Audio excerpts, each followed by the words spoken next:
This is Deanna. And this is Kara. And this is the Got PS podcast, the podcast where we talk about psychological safety. Kara. Yes. We haven't talked in 2 weeks. Why don't you tell me what you're up to?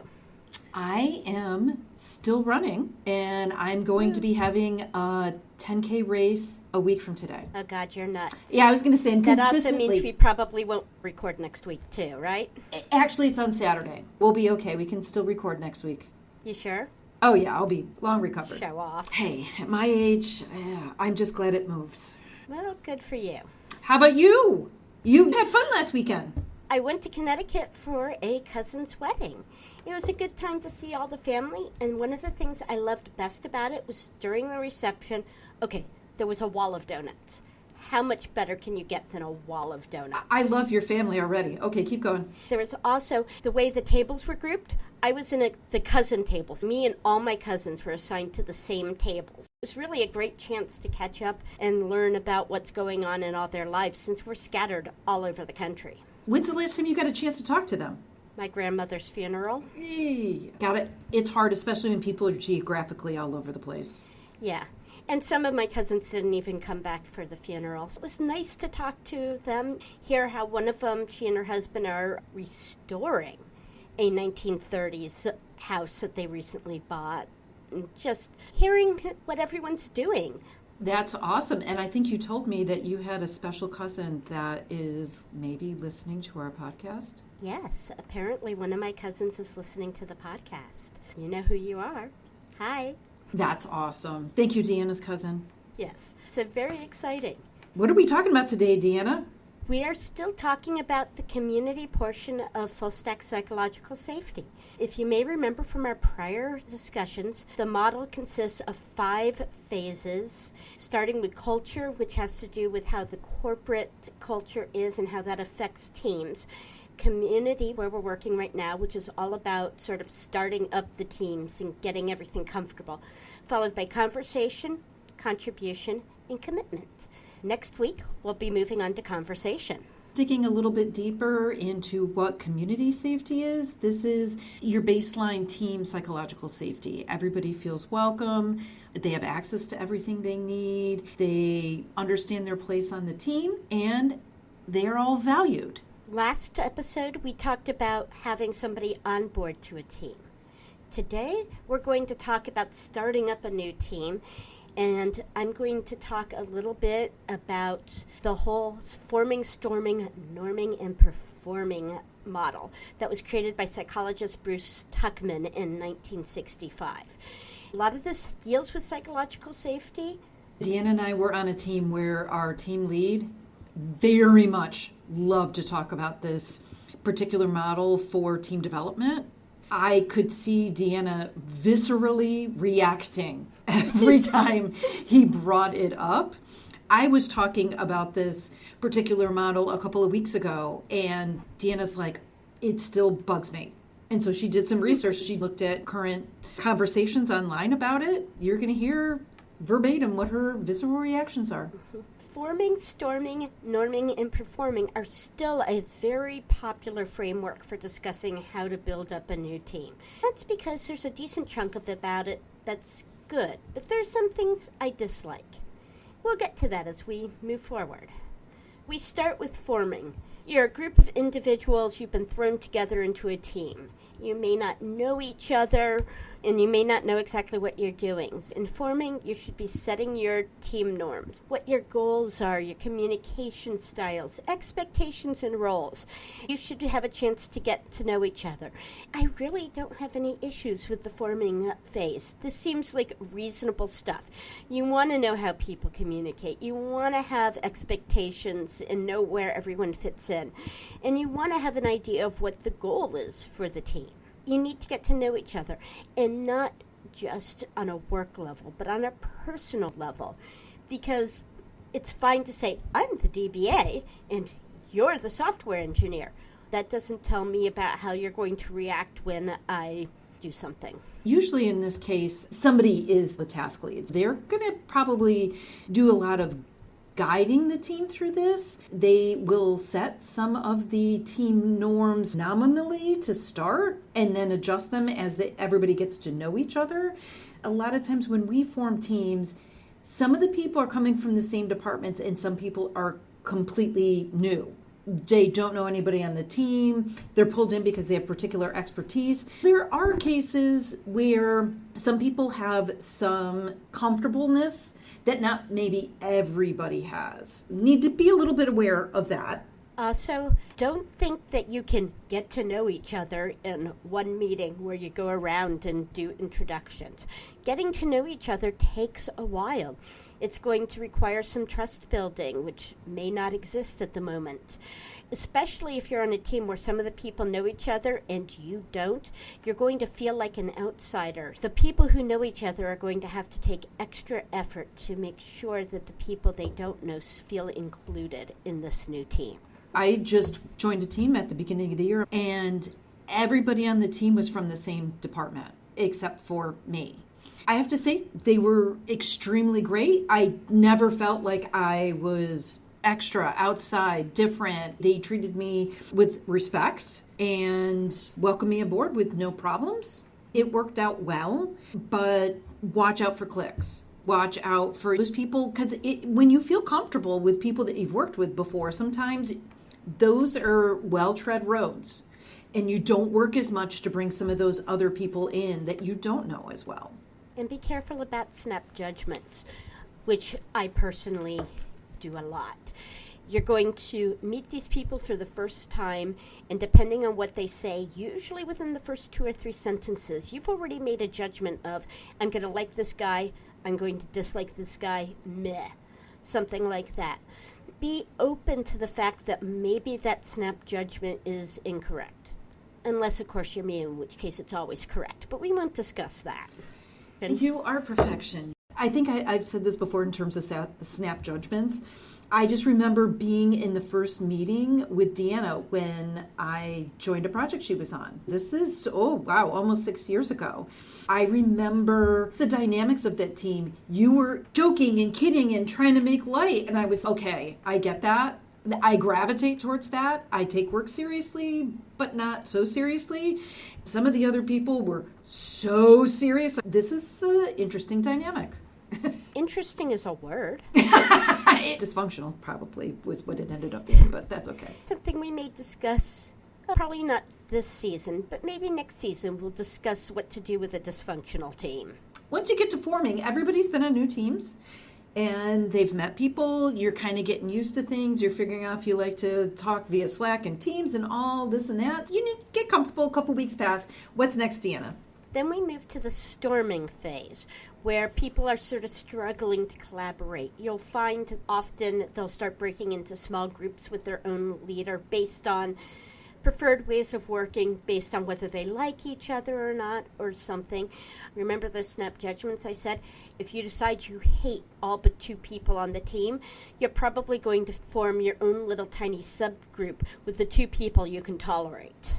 The thing I really like about just the idea of the storming phase, maybe not all of it, is that when you do join a new team and say you're a month in and things are feeling uncomfortable, you don't feel like you're being productive, you're still trying to figure out all of your roles and how you're going to kind of dance around each other to get to build effective products and have great outcomes. I like remembering there is a storming phase. I'm trying to get used to these people. We've only known each other for a month. I've never worked with them before. It's okay if it feels weird. I use the storming phase almost like a permission to myself to say, everybody's probably feeling this way because we're all trying to figure things out, and it's okay. I'm good with that. The thing I have an issue with about storming is they always talk about team members pushing against established boundaries. Being able to push against boundaries requires a level of psychological safety you're not going to have in storming. People are going to obey. They may find little subversive, passive-aggressive ways, but they're not going to come out and push. Because of that, you may think, I'm not in the storming phase. I don't see anyone pushing. We must be in a better phase. No. People aren't going to be comfortable enough to actually push against you. One thing that is true about storming is that people are going to feel overwhelmed by the workload or frustrated by the lack of progress. If there's a lack of clarity, I was on one project and we got through the forming stage and then we bounced to storming and back to forming again. Our team lead was very vague on what they expected us to do. It was very frustrating because we would each have our own point of view and think we knew what we were doing. When we would present it, we would be told that that was wrong, but we wouldn't be told what the actual goal was or what they wanted. They would just sort of expect you to intuit by them saying a word like, get me a rock. What kind of a rock? What they mean is, get me a diamond engagement ring with sapphire baguettes. I want that rock. I would rock. never guess that. There's going to be issues, and it's not just going to be problems with the team. It's going to be problems with leaders, too. You've got to be able to look back at yourself and say, am I doing everything I can to help the team, or am I part of the problem? It's interesting that you pulled out pushing against established boundaries as like one of your big things that you didn't really like about it, because when I think of storming, I usually think people are quiet.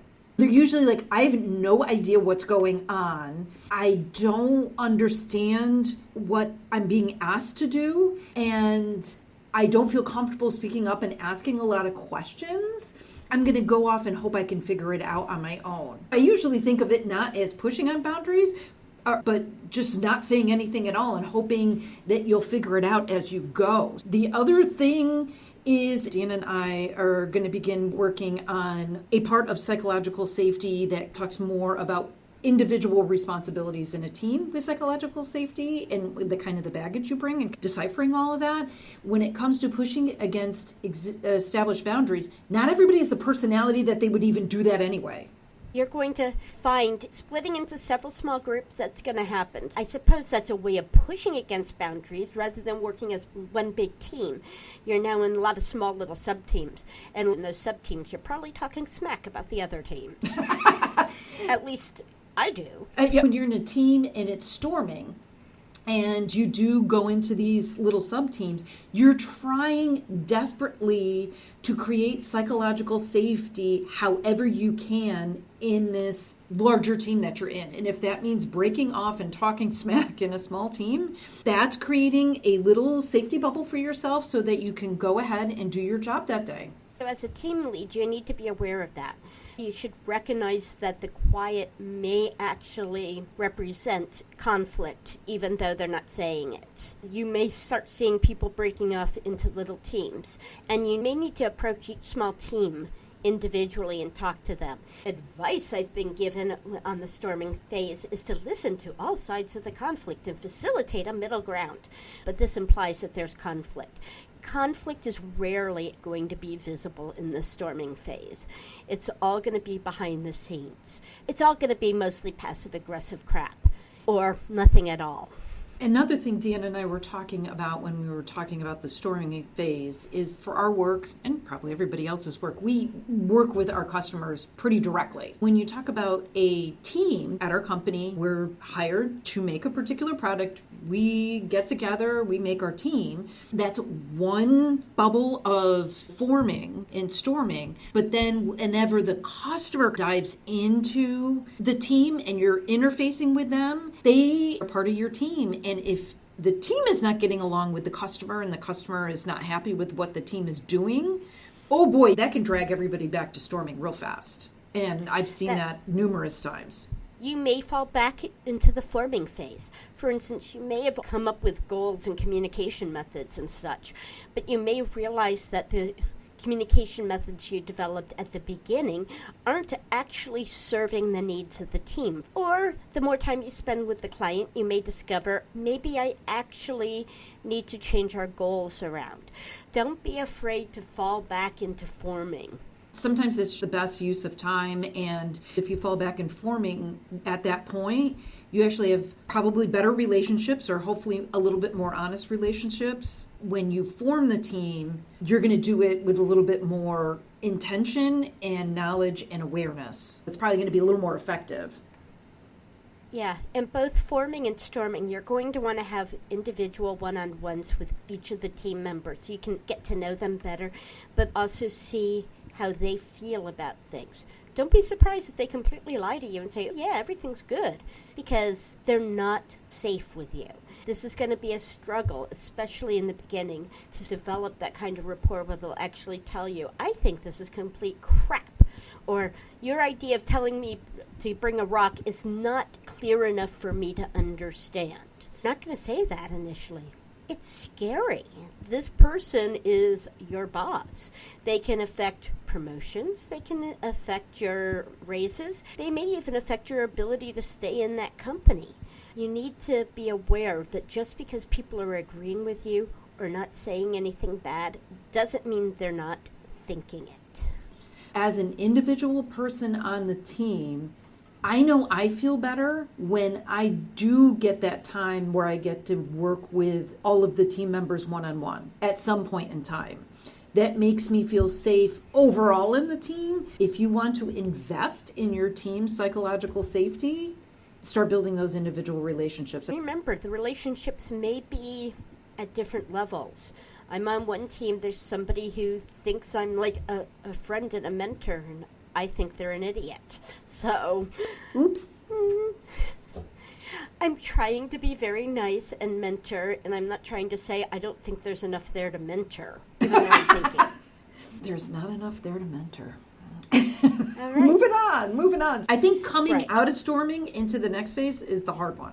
That's norming, where you have an idea that everyone's working together towards a common goal. You're all pulling in the same direction, but you still may see some lack of clarity and power struggles. And maybe there'll be acceptance of the team lead, maybe there's not. You feel like you're gelling as a team by the time you get to norming. But it doesn't actually mean everything's really working well.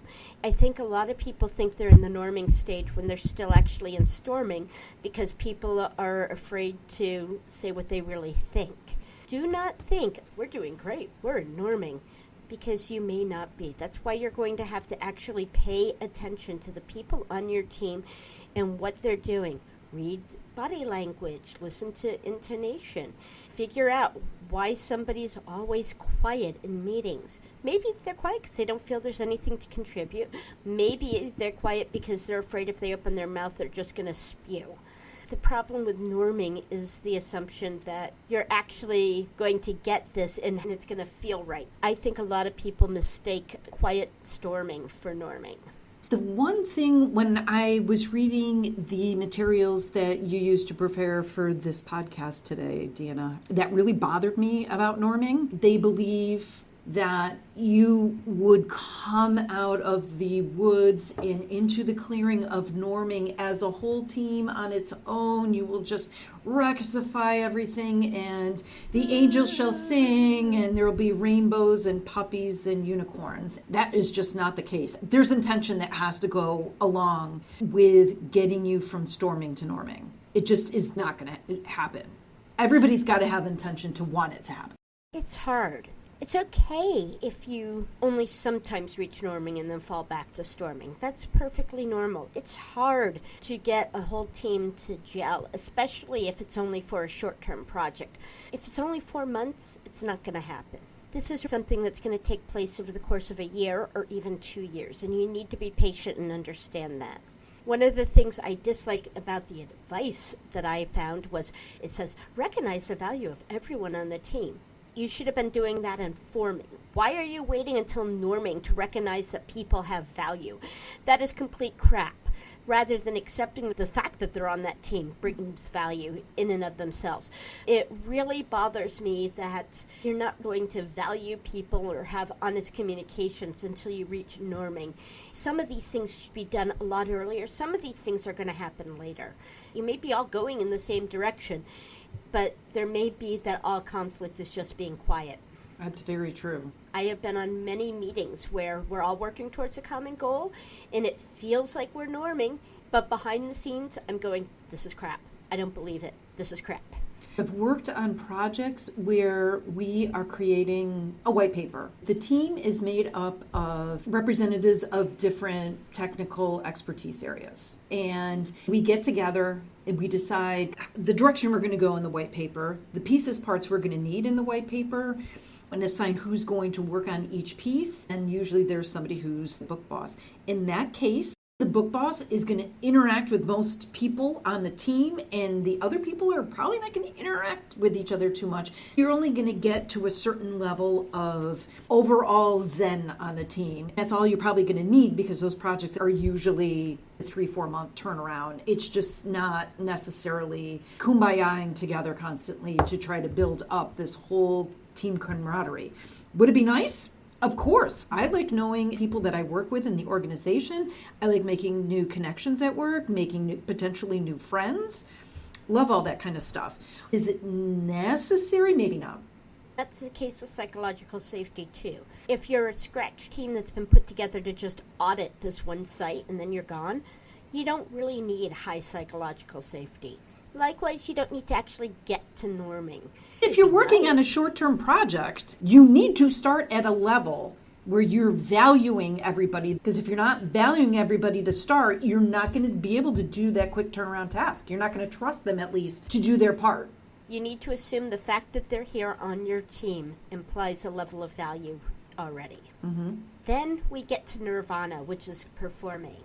This is when the team is just rocking, they're doing efficient work, they've got predictable results, they're dealing with issues constructively, everyone is happy to mix up roles and work together and argue for the best possible solution.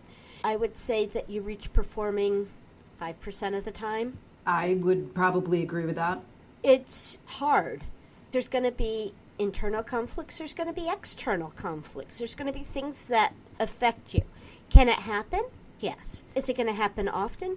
Probably not. Setting your goal to be performing, you're probably going to be a little disappointed. Try and get to norming and hope for occasional flashes of performance. When I'm looking at performing, I'm hearkening back to my Lockheed days. When I worked at Lockheed, I worked on 2 long-term projects, 5 years each. Both of those got to performing. It's because I was with the same people for multiple years. When I was working on those software teams way back in the day, we knew the requirements up front. We knew the schedule of how things were going to play out. The customer actually allowed us to get to performing as well, because we had this roadmap. We knew 6 months at a time what work was going to look like. So we could get to high functioning because everybody knew their role, they knew what they were going to develop, they had their requirements, and we were chugging along.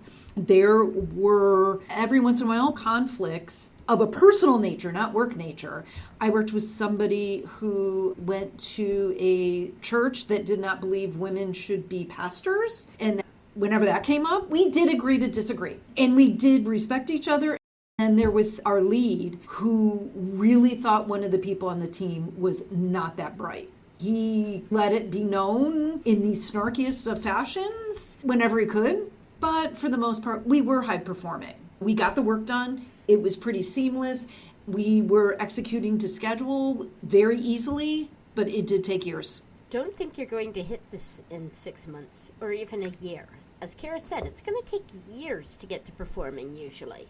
Be patient and accept the fact that you're not going to get there quickly, and don't push things because you'll make it worse. One of the issues I have with this is the idea we're setting these goals for you as a team lead. You've got to get to performing. They're going to be tempted to push it because they want to be able to say, I've reached the top. We're there. When your pushing is going to cause something to be less psychologically safe and your team's going to struggle more. You may end up lying to yourself about the health of your team. As engineers, we have to be really careful. I can be very competitive. I can also be very checklist oriented. And you have to be careful if that's your mindset. You look at things like forming, storming, norming, performing, or even our full stack psychological safety, thinking that it's achievement-based or checklist-based. What we're trying to do is give you a lexicon around what you may be feeling. and understanding. You can talk to your team about how you can make things better or how you can identify problems and be able to move forward in a way that works for everybody. I want to remind you, if you're on a team and you do not feel valued, you currently do not have community safety. And this is something you need to think about. What is causing you to not feel valued? Is it other team members? Is it your lead? Or is it your own internal sense of self-worth? Imposter syndrome is real, people. But you've got to think about it, then try and work towards it. Have an honest conversation with people, which is really, really hard. If you don't feel comfortable having an honest conversation with the person who makes you devalued, have an honest conversation with somebody who can work as an intermediate. As an individual, when you come to a team, if you have baggage, if you have issues from your previous project, just personal things that you're dealing with, or you have certain personality types you just typically don't gel with, it's good to come in with self-awareness on that, because it's going to impact whether or not the team can offer you community safety, but you also have to be willing to receive it. I'm going to say we're done. Talk to you later. See you next week.